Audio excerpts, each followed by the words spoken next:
Alors je l'indiquais tout à l'heure, en mars, Artisans du Monde met les femmes en avant. Bienvenue Jean-Claude Oui, Pont, derrière ce bonjour. micro en studio. Je rappelle, vous êtes coprésident d'Artisans du Monde Saint-Malo. Vous vous intéressez au commerce équitable. Alors c'est vrai que lundi, ce lundi 8 mars, sera la journée des droits de la femme. Oui, Et Artisans du Monde agit à l'année en fait autour de ces thématiques oui, oui, d'équité, oui, hein. oui. Oui, Arthur du Monde se penche beaucoup sur le sort des femmes, parce que bon, notre cheval de bataille, c'est la lutte contre la pauvreté, spécialement pour les producteurs au sud de la planète. Et la pauvreté, elle frappe majoritairement oui, les pays du sud, les petits producteurs et spécialement les femmes, hein, elle représente 70% des 1,5 milliard de personnes pauvres sur la planète. Bon, il y a des chiffres, un des plus symboliques, c'est que les femmes possèdent 1% des terres, des ressources disponibles dans le monde. Bien, bon, il y a encore beaucoup de pays où la propriété, l'héritage ne se transmet pas aux femmes, mais uniquement aux hommes, par exemple, hein. Et puis, donc, toute l'année, nous, on favorise, parmi nos coopératives de production, majoritairement, ce sont des coopératives euh, soit exclusivement de femmes ou à forte représentation des femmes. Et là, donc, cette année, là, au mois de mars, on met en valeur une nouvelle coopérative qui n'est pas avec laquelle on travaille depuis peu, puisqu'elle a été créée en 2015 en Indonésie, dans l'île de Java.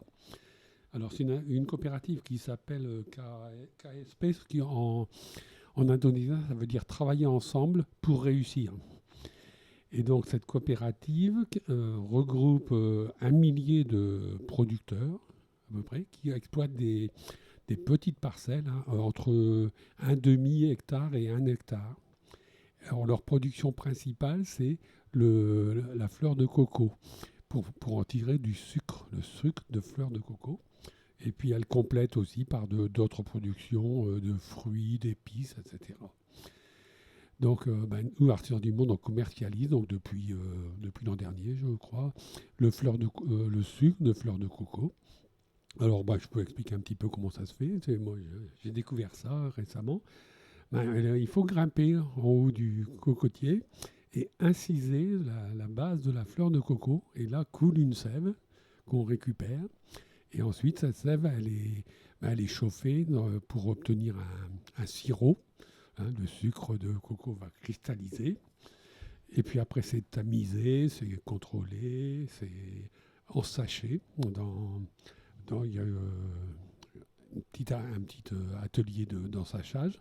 Alors en particulier, aussi on insiste, c'est que les sachets sont biodégradables.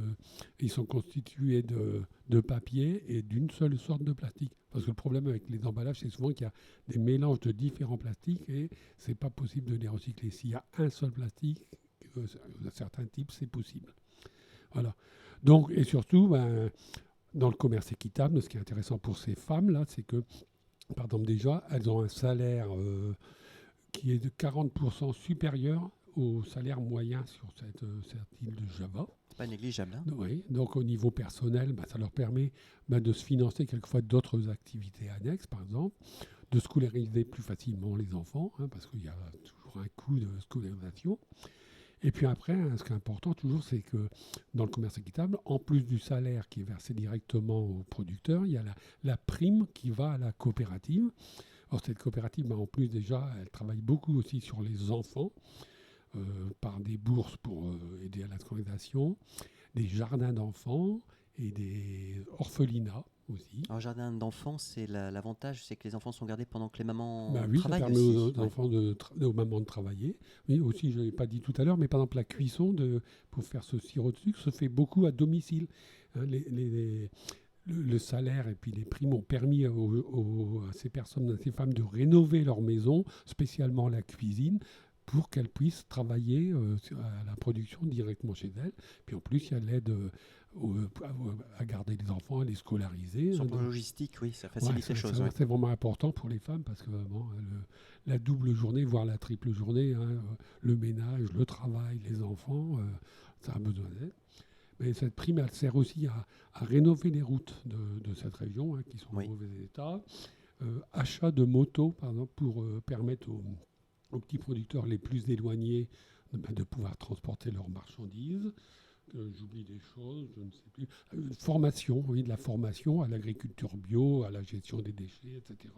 Donc ça, c'est vraiment une partie importante pour préserver la planète. Il faut travailler en biologie, ne pas polluer l'eau, la terre, etc. Donc tout ça, ça fait partie des projets de ce partenariat avec cette coopérative.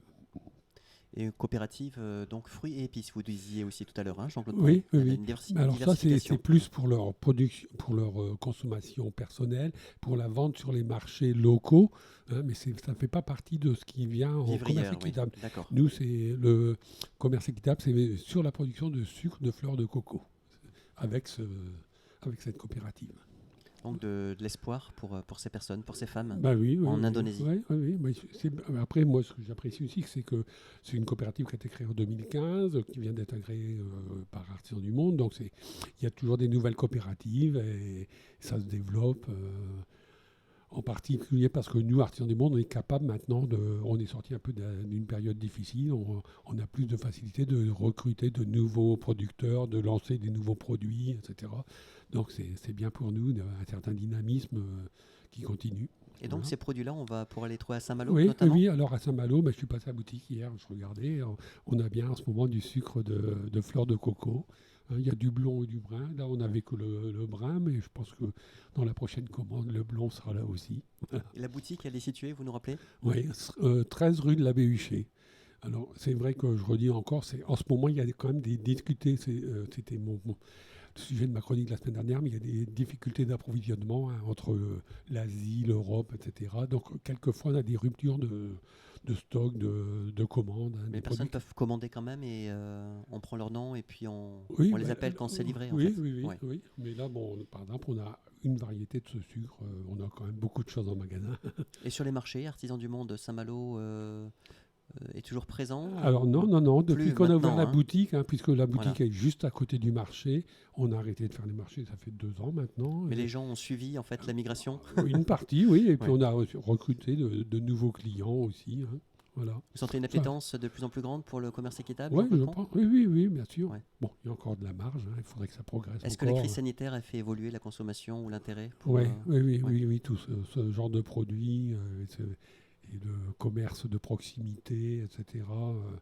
On fait partie, bien que nos produits viennent de loin, on fait vraiment cause commune avec les producteurs locaux. C'est la défense de cette petite agriculture. Moi, je voyais là, hier dans le journal, la moyenne des fermes en France, il y a 30-40 ans, c'était moins de 20 hectares. Maintenant, on est à plus de 60. Et il y a de plus en plus de fermes géantes de 500, 1000 hectares. Non, c'est pas... On pense que c'est fini ce développement-là. Il faut arriver à maintenir des petites exploitations familiales, agroécologie, etc. Eh bien, merci beaucoup pour ce focus, Jean-Claude Pons, sur cette action à Java. Et puis le mois de mars, on reviendra certainement sur les actions en direction des femmes artisans du monde. Belle semaine à vous, Jean-Claude Pons. À bientôt. Au revoir. Au revoir.